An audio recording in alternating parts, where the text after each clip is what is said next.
Hello friend. आज हम JavaScript में क्लियर टाइम आउट मेथड के बारे में डिस्कशन करने जा रहे हैं।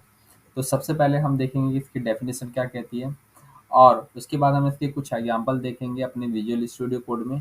तो चलिए सबसे पहले हम देखते हैं कि इसका डेफिनेशन क्या है। तो इसकी डेफिनेशन आप यहाँ पर देख सकते हैं कि the clear time out method clear a timer set with the set set time out method. ठीक है।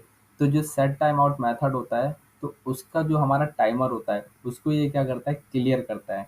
जैसे हमने सेट टाइम आउट मेथड में हमने पढ़ा था कि सेट टाइम आउट मेथड क्या करता है, किसी फंक्शन को कितने समय के बाद हमें रन करवाना है। ठीक है। उसके लिए हम सेट टाइम आउट का मेथड यूज करते हैं। ठीक है। बट हम चाहते हैं कि जो सेट टाइम आउट हमने, जैसे मान के चलिए हम मैं चाहता हूँ कि मेरा 10 सेकंड के बाद मेरा कोई फंक्शन रन करे। ठीक है। बट अब मैं चाहता हूँ कि अचानक 10 सेकंड से पहले मैं चाहता हूँ कि अब मेरा ये फंक्शन रन ना करे और मैं 8 सेकंड या 5 सेकंड पे ही उसे बंद करना चाहता हूँ। तो उसके लिए मैं क्या बोलते हैं, क्लियर टाइम आउट मेथड का यूज कर सकता हूँ। ठीक है। यदि हमें किसी फंक्शन को अब उसके समय से पहले ही हमें उसको स्टॉप करवाना हो या नहीं तो उसको रोकना हो। ठीक है। तो जो भी हमने फंक्शन बना रखा है, ठीक है, तो उसके लिए हम क्लियर टाइम आउट का यूज करेंगे। ठीक है। इसका एग्जांपल देखते हैं सबसे पहले।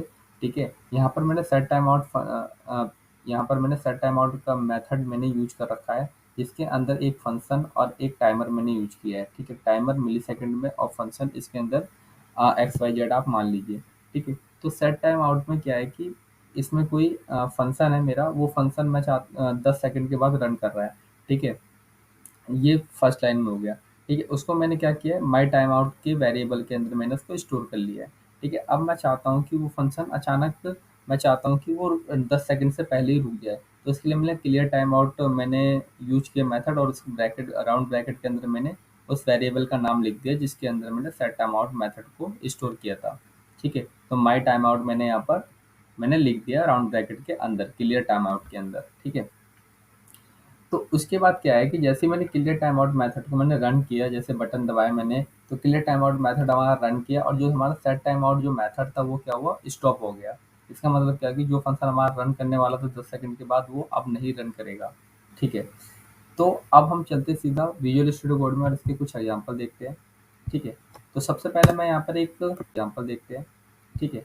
तो सबसे पहले मैं यहाँ पर एक पी टैग बनाऊंगा। ठीक है, पैराग्राफ। ठीक है। और इसके अंदर मैं एक आईडी बनाऊंगा।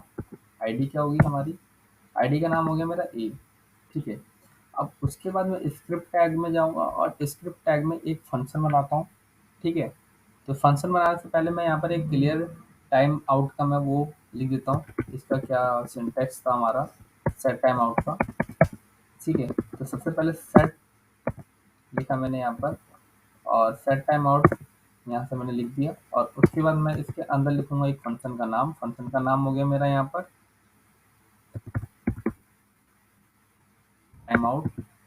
ठीक है। ये मेरा फंक्शन का नाम हो गया। फंक्शन का नाम आप मान लीजिए कि टाइम है मेरा। ठीक है। ये मेरा फंक्शन का नाम हो गया टाइम। ठीक है। और उसके बाद मैंने यहाँ पर क्या लिखा, यहाँ पे मैंने लिख दिया 5 सेकेंड। ठीक है। तो 5 सेकेंड के बाद मेरा फंक्शन रन करेगा। ठीक है। तो अब मैं यहाँ पर उसके बाद यहाँ पर बना लेता हूँ एक फंक्शन। फंक्शन फंक्शन कौन सा होगा हमारा, टाइम नाम का। ठीक है। अब इसके बाद मैं यहाँ पे लिखता हूँ अंदर कोई मेथड, जो भी हम लिखना चाहते हैं इसके अंदर। क्या लिखना चाहता हूँ मैं इसके अंदर, document dot gate element by ID. ठीक है। अब उसके बाद मैं यहाँ पे क्या लिखूंगा, इसके बाद मैं यहाँ पे लिख देता हूँ यहाँ पर जो हमने ए नाम का हमने आईडी बनाया था पी पैराग्राफ टैग के अंदर, उसको मैं यहाँ पे लिख दूंगा। ठीक है। गेट एलिमेंट आईडी, तो ये होगी हमारी आईडी ए नाम की। ठीक है। उसके बाद मैं यहाँ पे लिखूंगा इनर एचटीएमएल। ठीक है। और उसके बाद इक्वल टू में मैं यहाँ पे लिख देता हूँ। ठीक है, जो भी मैं यहाँ पे लिखना चाहता हूँ, जैसे कि मैं यहाँ पे लिखना चाहता हूँ कि इंडिया। ठीक है। ठीक है। अब उसके बाद ये हो गया हमारा फंक्शन। ठीक है। अब मैं इसको एक बार आपको रन करके दिखा देता हूँ कि ये रन कर रहा है कि नहीं कर रहा। ठीक है। तो मैंने यहाँ पर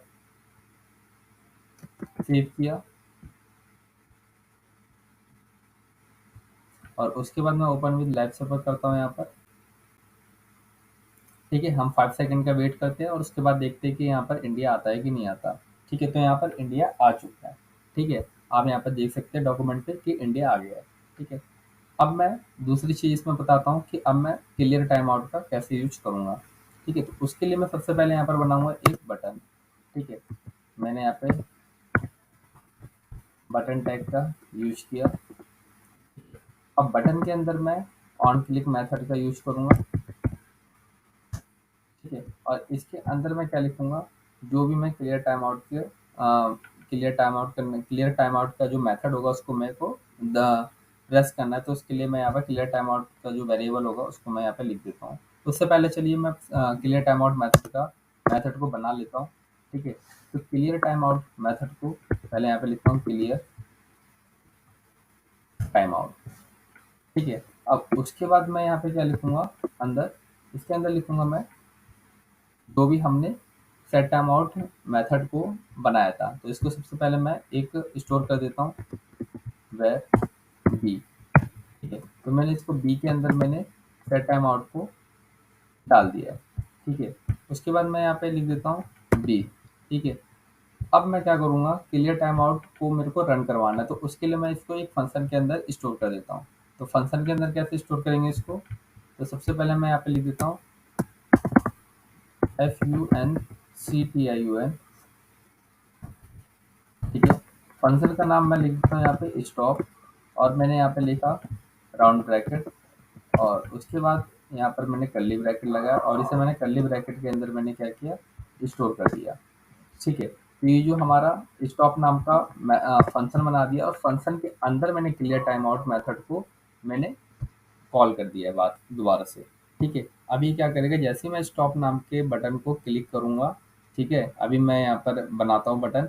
ठीक है, जैसे ही मैं बटन को क्लिक करूँगा तो स्टॉप नाम का मेथड हमारा फंक्शन रन करेगा, और तुरंत ही हमारा क्लियर टाइम आउट मेथड भी रन करेगा। क्लियर टाइम आउट मेथड क्या करेगा, सेट टाइम आउट मेथड को हमारा रोक देगा। ठीक है, तो उसके लिए अब मैं यहाँ पे क्या करता हूँ, स्टॉप नाम का मेथड मुझे रन करवाना है। तो उसके लिए मैं यहाँ पे ऑन क्लिक के अंदर क्या करूँगा, स्टॉप नाम का मेथड डाल दूंगा, और मेरे बटन का नाम हो गया है क्लियर। ठीक है, अब आप इसमें देख सकते हैं कि मैंने क्या क्या किया है। मैंने एक ए नाम की आईडी बनाई थी पी टैग के अंदर, और उसके अंदर मैंने क्या किया था, उसके अंदर मैंने लिखा था कि जो हमारा फंक्शन था टाइम, उसके अंदर document dot gate element ID, तो ए जो हमारा आईडी था उसके अंदर मैंने क्या लिखा था, इंडिया लिखा था। ठीक है, और ये कितने सेकंड के बाद रन कर रहा है, हमारा 5 सेकंड के बाद रन करेगा। ठीक है, तो इसको मैंने क्या किया था, सेट टाइम आउट को मेथड को बी के अंदर स्टोर कर लिया। अब मैं चाहता हूँ कि इसको क्लियर कैसे करूँगा, तो क्लियर मतलब 5 सेकंड से पहले इसको रोक रहा हूँ मेरे को फंक्शन को, तो कैसे रोकूंगा, तो उसके लिए क्लियर टाइम आउट मेथड का मैंने यूज किया। तो उसके लिए मैंने सबसे पहले यहाँ पे स्टॉप नाम का फंक्शन बनाया, और स्टॉप नाम के फंक्शन के अंदर मैंने क्लियर टाइम आउट मेथड को लिखा, और उसके अंदर मैंने बी नाम के वेरिएबल को मैंने इस अंदर डाल दिया। ठीक है, तो ये जो बी नाम का हमारा आईडी है या वेरिएबल है, उसको इसके अंदर क्या था, सेट टाइम आउट मेथड की आईडी रिटर्न थी। ठीक है, तो ये क्या कर रहा है, इसको रोकने का काम करेगा। ठीक है, तो उसके लिए मैंने यहाँ पे एक बटन बनाया स्टॉप नाम के फंक्शन को रन करवाने के लिए, जिसका नाम है क्लियर। ठीक है, अब मैं इसको क्या करता हूँ, सेव करता हूँ। ठीक है, मैंने इसको सेव किया, और सेव करने के बाद मैंने ओपन विद लाइव सर्वर किया। ठीक है, अब हम देखते हैं 5 सेकंड के बाद ये रन करता है कि नहीं करता। तो देखिए यहाँ पर इंडिया हमारा प्रिंट हो गया है। ठीक है, क्योंकि अभी हमने क्लियर हमने बटन दबाया नहीं था। अब हम करते हैं क्लियर नाम के बटन को दबाएंगे। ठीक है, प्रेस करेंगे, तो मैं दोबारा से रिफ्रेश करता हूँ, और मैं 5 सेकंड से पहले इसको मैं क्लियर नाम के बटन को मैंने प्रेस कर दिया है। तो देखते हैं 5 सेकंड के बाद होता है कि नहीं होता। ठीक है, तो 5 सेकंड हो चुके हैं, लेकिन अभी तक इसका कोई भी हमारा आउटपुट नहीं दिखा हमारे डॉक्यूमेंट के ऊपर। इसका मतलब क्या, हमारा क्लियर नाम का मेथड हमारा रन कर चुका है। ठीक है, मैं दोबारा रिफ्रेश करता हूँ, और मैं इस बार बटन नहीं दबाऊंगा, और देखते हैं दोबारा क्या होता है। ठीक है, इंडिया आ गया, और जब हम बटन दबा रहे हैं तो नहीं आ रहा। ठीक है, मैंने बटन प्रेस किया तो नहीं आएगा अब। ठीक है, तो ये था हमारा क्लियर नाम का जो मेथड है क्लियर टाइम आउट का। ठीक है, तो ये क्या करता है, सेट टाइम आउट मेथड को हमारे क्या करता है, क्लियर करने का काम करता है, कि जो सेट टाइम आउट मेथड है जो हमारा कुछ मिनट के बाद या सेकंड के बाद हम चलाना चाहते हैं उसको, उससे पहले ही ये क्या करता है, रोक देता है, ये जैसे ही हम क्लियर टाइम आउट मेथड को फंक्शन को रन करवाते हैं। तो ठीक है? तो थैंक यू इस वीडियो को देखने के लिए।